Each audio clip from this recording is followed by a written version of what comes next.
Nah, ini nih kita punya bintang tamu satu lagi ya. Ini luar biasa. Kalau di US itu sekarang lagi beredar film yang masuk award box office dan sebagainya, American Sniper. Oh, iya right? tahu. Nah, di Indonesia itu ternyata ada seorang sniper juga di Indonesia, seorang pembela negara, tapi dia adalah seorang sniper. Dan sniper ini dinilai sebagai sniper urutan ke-13 terbaik di dunia. Wow. Asalnya dari Indonesia. Wow. Ya, kita lihat dulu, ini adalah Tatang Koswara, silakan.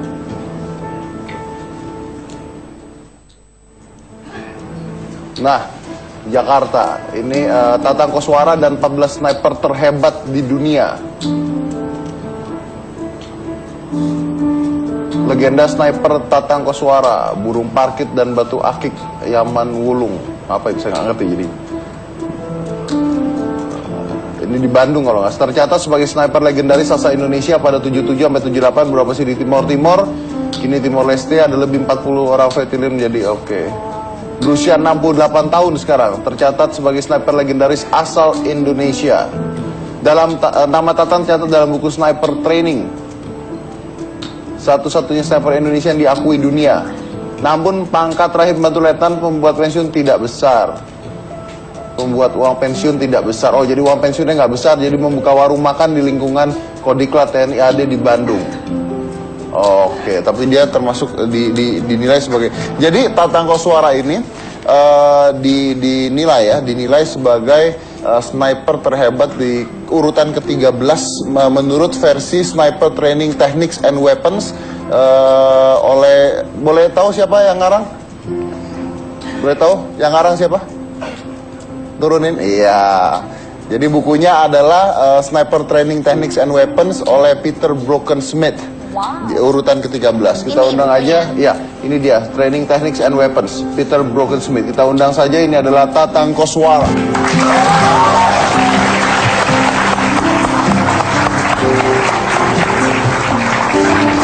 Apa kabar Pak Tata? Baik, baik. Luar biasa. Wah. Silakan Bapak. Saya belum pernah ketemu sniper seumur hidup saya loh. Aku takut ditembak ya. Ih, siapa yang mau nembak kamu? Oh iya, nggak ada ya. Dia nembak juga milih-milih kali. Iya, jangan tembak aku ya Om, nanti aku pacarnya jadi banyak kalau ditembak terus. Tapi Pak Tatang, ini menarik sekali. Anda jadi sniper sejak? Saya jadi sniper sejak setelah masuk tentara, pangkat sarjan. Waktu itu di Indonesia tahun 74 belum memiliki kita sniper dengan anti teroris. Sniper dengan? Anti teroris. Anti teroris, Ya. oke. Maka gagasan waktu itu oleh Jenderal Mungpah Hadimulyo. Beliau dari mantan komandan Kopassus yang waktu itu tahun 74 menggagas bahwa di kita memiliki pasukan-pasukan 4 angkatan. Waktu itu polisi masih menyatu dengan kita. Jadi pasukan elit Angkatan Darat, pasukan elit Angkatan Udara, juga pasukan elit dari Marinir, juga dari Brimob. Nah, Anda lalu menjadi sniper di tahun? Tahun 75. Kenapa bisa sampai nama Anda ada di sebuah buku yang mengatakan Anda terbaik di dunia? Pada saat itu Timur kita waktu konfrontasi dengan Timur, memang kita pada saat itu mengadakan perlawanan dengan Timur Leste waktu itu, yang sekarang disebut negara Timur Leste. Jadi kita datang ke sana. Setelah itu saya diajak pada waktu itu atau dijadikan tugas sebagai pengawal pribadi Pak Edi Sudrajat. Pak Edi Sudrajat waktu itu adalah Dan Satgas Pamungkas.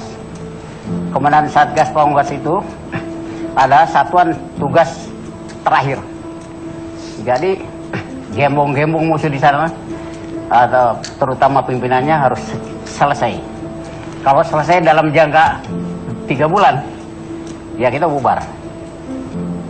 Kalau tidak selesai sampai 3 tahun, ya kita tetap di sana. Nah, yang menilai Anda sampai ke buku itu siapa? Itu nggak tahu. Ya mungkin kalau dalam perang pertempuran dimanapun, negara manapun, Itu bisa aja wartawan-wartawan luar Ada masuk. penilaian sendiri-sendiri ya Pak ya. Saya dengar pengalaman Anda sempat membawa 50 butir peluru Oh betul. dan 49 butir peluru pelurunya sniper berhasil melumpuhkan lawan. Ya. Dari 50 itu 49 berhasil melumpuhkan lawan dan sisanya 1 disisakan untuk diri sendiri. Siap. Hah? Wow. Itu memang pelajaran ilmu yang didapat dari luar memang begitu. Jadi gimana? Saya dididik oleh tentara Grand Beret Amerika waktu itu. Jadi pasukan elit Amerika didatangkan ke kita. Nah, yang dididik pada saat itu harusnya 4 angkatan, tapi saat angkatan pertama harus diserahkan kepada angkatan darat. Oke. Ya satu-satunya pasukan elit angkatan darat adalah komando. Nah, Anda boleh Ternyata- cerita yang tentang 50 peluru itu dulu, Pak? Yang 50 itu saya masuk diperintahkan karena pada saat itu pertahanan dia itu sangat kuat, banyak korban di sana sini pasukan kita. Jadi satu-satunya jalan saya diperintahkan oleh Pak Edi Sudrajat untuk masuk ke jantung pertahanan musuh. Jadi bisa dengan jalan kaki, bisa dengan mobil. Gitu. Kalau jauh saya minta bantuan kepada pesawat helikopter dan masuk ke jantung pertahanan musuh. Kalau di sini TNI, di sana musuh, wilayah musuh itu adalah wilayah sniper. Jadi di situ berapapun banyaknya musuh, saya cukup oleh 2 orang. Bahkan bila perlu 1 orang. Jadi musuhnya tidak sniper ya? Anda sniper gitu? Ada juga. Ada juga? Sempat saya lumpuhkan. Oke, Anda melumpuhkan berapa orang? 49. Ya kira-kira begitu lah. Yang 1 disiapkan untuk diri sendiri. Jadi memang ajarannya gitu. Apa itu? Pada saat kita habis peluru, kita tidak meleset satupun peluru. Nah, pada saat diperintahkan kembali mundur, saya mundur, ternyata dicek oleh komandan, ini kok 1 masih ada, kenapa Anda selesaikan? Saya jawab, kalau saya pada saat mundur terpojok oleh musuh, maka akak saya di sini, senjata otomatis, saya babat, saya lawan. Tapi dalam melawan saya masih hidup. Tidak ada jalan lain. Teleskop saya hancurkan. Teleskop dihancurkan? Saya hancurkan dulu teleskop. Langsung 1 peluru untuk nyawa saya gitu. Wah. Itu dengan senjata sniper? Iya. Gimana saya buka nembaknya? kaki itu udah laras bunuh diri aja. Aduh, itu lebih terhormat ya Pak kalau bunuh diri. Daripada saya tertangkap musuh. Oh, lebih baik mati di tangan diri sendiri Iya. apa di tangan musuh? Sembari menghancurkan radio juga katanya. Hancurkan dulu daripada dipegang musuh. Wow. Dimiliki musuh. Senjata itu sangat ampuh. Wih. Ya. Akurasinya jarak 900 membidik mata kanan, saya kena mata kanan. 900? Contohnya 900? tapi tidak menomodak seperti 900 apa? Meter? 900 titik bidik titik kena. 900 meter? Iya. Titik bidik kena? Iya, akurasi 1 kilo saya mampu melumpuhkan musuh. Aduh. Wah, luar biasa. Aku boleh tanya nggak? Ya. Ini kan kayaknya Pak Tatang hebat banget kan ya dalam menjadi sniper gitu. Tapi kalau sniper sendiri pernah ketembak nggak Pak? Pernah dia pernah ketembak? Pernah. Pernah. Pernah, Pernah ketembak. saya pernah ketembak. Terus kalau ketembak gimana Pak? Jadi Sakit, awalnya Mbak. saya Gimana ya? Nyelamatin dirinya mungkin melepasin peluru sendiri kali apa gimana? saya ketembak itu waktu saya sendirian. Karena teman saya namanya Pak Ginting dari Kopassus. Itu bukan sniper tapi dari komando. Pak Edi khawatir kalau saya berangkat dicoba masuk jantung pertahanan musuh, saya 2 orang. Hanya sayang beliau tidak mempunyai pakaian jili, pakaian samaran. Itu akan ada dampak kepada saya. Kalau dia ketahuan, dia mati, saya juga akan mati. Jadi saya lebih senang sendiri di jantung pertahanan musuh. Berapapun banyaknya saya tetap di situ. Nah, Anda ketembak bagian mana, Pak? Pada saat angkatan berangkat ke 3 kali, 4 kali, itu saya masuk ke wilayah musuh juga. Saya tidak mau untuk tujuannya untuk memberikan informasi malam untuk jalannya pasukan, manakala malam saya menggunakan stelet telusup malam, langsung membaca medan, melaporkan untuk pasukan-pasukan jalan nanti untuk pada serangan. Itu kalau malam saya bukan untuk membunuh, tapi saya pada saat malam adalah untuk sebagai intelijen. Oke. Nah, sebenarnya Anda tertembak di bagian mana badan? Maaf, ini sebelah kaki ini. Oh, itu masih bolong ya, masih Ya, kelihatan masih bolong. Nah, katanya Anda mengeluarkan pelurunya pakai gunting kuku. Iya, betul. Hah? Yang di situ Pak? Yang tadi? Oleh saya sendiri. Karena waktu itu saya akan maju ke arah 300 meter, dikira saya tidak ada musuh. Saya lebih senang bergerak di medan terbuka. Karena medan terbuka tidak dicurigai. Jadi saya lebih senang, tetapi sangat rahasia. Karena saya memiliki pakaian jili, saya merapat, bergerak, kadang-kadang dari 5 meter 1 jam saya. Bergerak sangat hati-hati. Ternyata Pada ketembak saat gitu. malam itu, pada saat bergerak, teman saya hanya satu, adalah angin. Kalau angin berkencang, saya baru bergerak. Gitu. Ternyata ketembak di sana. Ya, pada saat ketembak, ternyata di depan jarak 300 ada musuh. Wah, itu saya sudah masuk gilingron, sudut mati. Tidak bisa, berbahaya saya. Di situ saya bertahan. Musuh pimpinan sudah saya kunci. Wilayah itu saya kunci dengan tertutup saya. Nah, dari jam 10 mengamati musuh, mengamati saya dikunci, pimpinan saya ikuti terus, diterusuk. Sampai jam 5, nah itulah saya mulai menembak dia gitu. Kenapa? Seorang sniper itu tidak seperti pasukan. Kita sniper itu memerlukan kesabaran, Betul. ketenangan, Karena diam terus nunggu ya. berani, tidak takut, ya percaya diri, tidak panik. Konsentrasi ya Pak ya? Iya, konsentrasi ke situ. Dan Anda ketembaknya oleh siapa? Oleh musuh, Pak. Pada saat jam 5 dia turun, sebetulnya jam 10 kalau saya tembak kena. Hanya saja mungkin lintasan peluru terdengar arahnya dari saya, pasti saya disiram, dihantam musuh. Maka saya amati bagaimana saya untuk menyelamatkan diri saya, jadi supaya jauh dari pasukan. Pada saat itu mungkin dia akan ke air, saya intai, saya hantam, tumbang, ternyata di bawahnya ada pasukan juga. Jadi letter L, saya dihantam, disiram oleh musuh. Ya, sebetulnya tidak kena, saya tidak kena. Tapi mungkin ada musuh munisi Peluru yang kena ke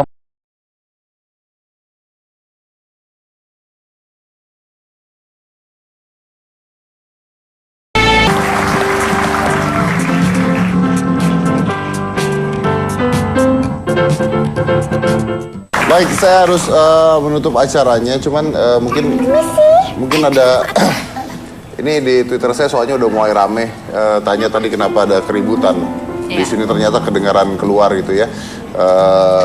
Sebenarnya tadi ada sedikit masalah karena Pak Tatang Koswara tadi mendadak sesak napas dan jantungnya bermasalah. Jadi kami terpaksa membawa Pak Tatang lari ke rumah sakit di segmen sebelumnya.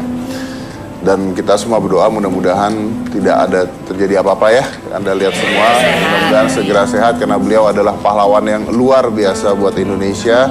Mudah-mudahan apapun masalahnya segera ditangani oleh para dokter dan bisa kembali lagi berjuang untuk negara kita. Dan Pak Tatang tadi sempat ke dalam, dia sempat mengatakan sama saya, Mas Dedi maaf nih, jantung saya agak sesek katanya tadi. Tapi saya mau cerita satu hal, dia bilang. Pada saat kaki saya ketembak itu, saya pada saat mau lari saya bingung karena saya takut saya akan dikejar oleh musuh. Dan saya udah siap mati pada saat itu. Tapi sebelum saya siap mati, saya mencabut ikat kepala saya. Lalu saya menaruh foto istri saya dan anak saya di ikat kepala saya yang berwarna merah putih itu.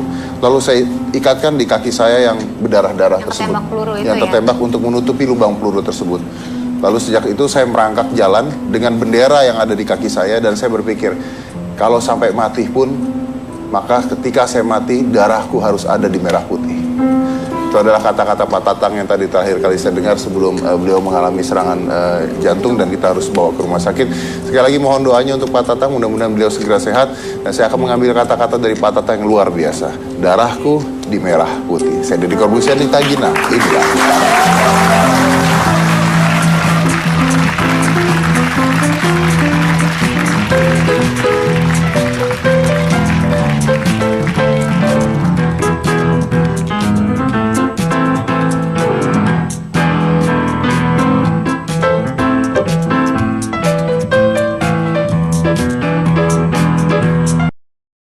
Sniper legendaris Indonesia Tatang Koswara meninggal dunia di usia 68 tahun Selasa jam 7 malam. Saat itu Tatang tengah mengikuti syuting program talk show Hitam Putih Trans 7. Sebelum jatuh pingsan, Tatang sempat mengeluh sesak di bagian dada, diduga karena serangan jantung. Tatang kemudian dilarikan ke Rumah Sakit Medistra Jakarta Selatan. Setibanya di unit gawat darurat, tim medis menyatakan kondisinya kritis hingga beberapa menit kemudian, sang sniper terbaik TNI itu mengembuskan nafas terakhir. Menurut kami, prestasi almarhum sebagai sniper hebat dunia, bahkan peringkat ke-13 ya dari 14 sniper top dunia, itu tentunya harus mendapatkan sebuah apresiasi dari masyarakat, dari bangsa dan negara. Jarang-jarang sekali orang Indonesia yang punya kemampuan seperti itu. Nah, atas dasar pertimbangan itulah kami mengundang almarhum untuk jadi bintang tamu hitam putih di episode hari Senin ini. Prestasi Tatang Koswara diakui sebagai salah satu sniper dunia. Ia menempati posisi ke-13 dalam daftar sniper pasukan elit dunia. Tatang bertugas di medan perang Timur Timur dan menorehkan prestasi di medan tempur. Namun di masa tuanya, Tatang hidup pas-pasan dan membuka warung makan di markas Kodiklat.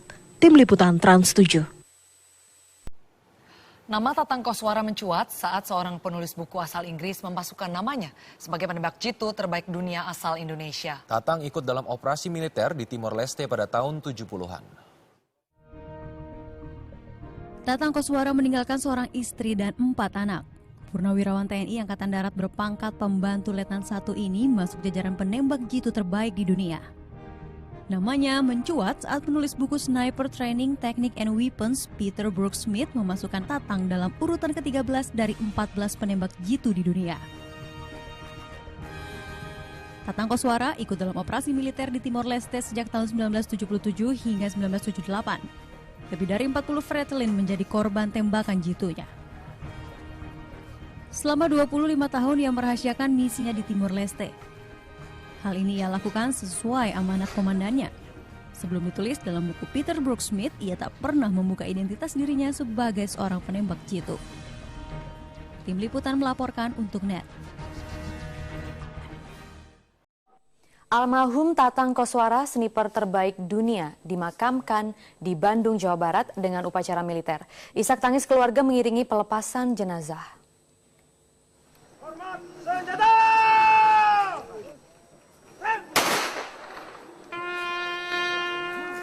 Tembakan kehormatan mewarnai prosesi pemakaman pembantu Letnan 1 Purnawirawan Tatang Koswara yang pernah menjadi penembak jitu atau sniper TNI Angkatan Darat. Jenazah Tatang Koswara dimakamkan di Desa Sayuran Dayuh Kolo, Kabupaten Bandung, Jawa Barat pada Rabu siang. Sebelum dimakamkan, jenazah Tatang Koswara terlebih dahulu disemayamkan di rumah duka yang terletak di Komplek TNI AU Cibaduyut, Kabupaten Bandung, Jawa Barat. Sejumlah pelayat keluarga serta teman almarhum terus berdatangan ke rumah duka untuk memberikan bela sungkawa. Tatang Koswara meninggal dunia pada Selasa malam pada usia 68 tahun akibat serangan jantung setelah menjadi bintang tamu di salah satu televisi swasta. Mendiang Tatang Koswara dikenal sebagai sniper terbaik TNI dan kerap diterjunkan ke sejumlah medan perang. Bahkan sebuah majalah asing menobatkan Tatang Koswara sebagai sniper terbaik ke-14 di dunia.